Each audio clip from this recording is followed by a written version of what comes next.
Hello and welcome to the land of tomorrow! Just want to take the time out to show you how ancient warfare works. So you can see the guys hitting the quarry. Now there are some blocks that they haven't got, and the reason for is because you need to upgrade the quarry. Now this is at night time and they all come out. Let's make them get out of bed. So as you can see, when it's time to get up for work, they all start.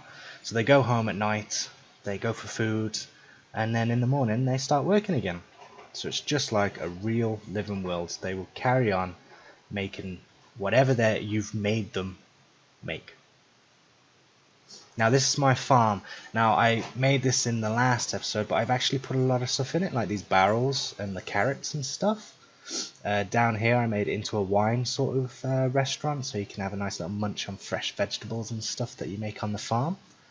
In here is the storage room where they keep all the fresh vegetables and all the ham and stuff like that from the pigs and the cows and stuff. I haven't actually done anything in the castle main area yet. I'll be working on that later when I've finished out here. Now my field I had to make bigger because it was too small and I need to feed all the animals. There my carrots and my potatoes, I had to make them bigger because these guys are really hungry. As you can see, they're killing the cows, which actually give me raw beef and leather, which is really good and helpful. I collect eggs as well, as you can see, automatically. I don't know what this guy's doing. I really am going to give him the sack.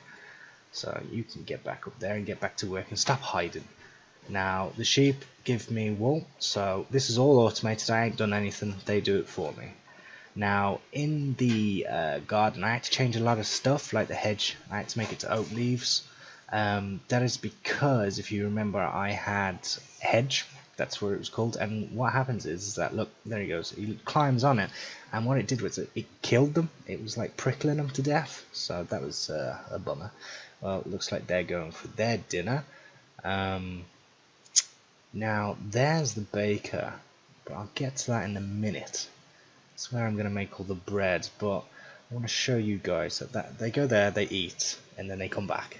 So this is like the little hub area that I'm going to make into a calf. You can take apples.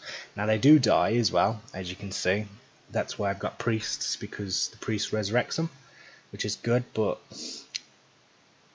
those apples will run out eventually, so I really need to make this baker's, so I've got loads of bread.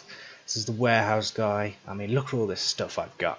I mean, it's crazy how much they've actually collected. Look at all that wood, all that cobblestone and everything. So what they do is they put it all in these little storage places. Now I've got it protected by one of these gates, which look pretty cool. So it comes down, and that'll stop anybody robbing my stuff. But as you can see, they can still use it, and he can still power it, so it's all good. I might keep it down, I might not, I don't know. Looks a bit weird though, doesn't it? It doesn't look real if they're just kind of passing it through the gaps. So I think I'll open that back up. Right. So he puts them in there, and they get put into the storage. And so I haven't had to do anything other than make the buildings. So if we go this way. Yeah. Right, now let's get on and make this baker so they have some bread to eat, because I keep running out of food.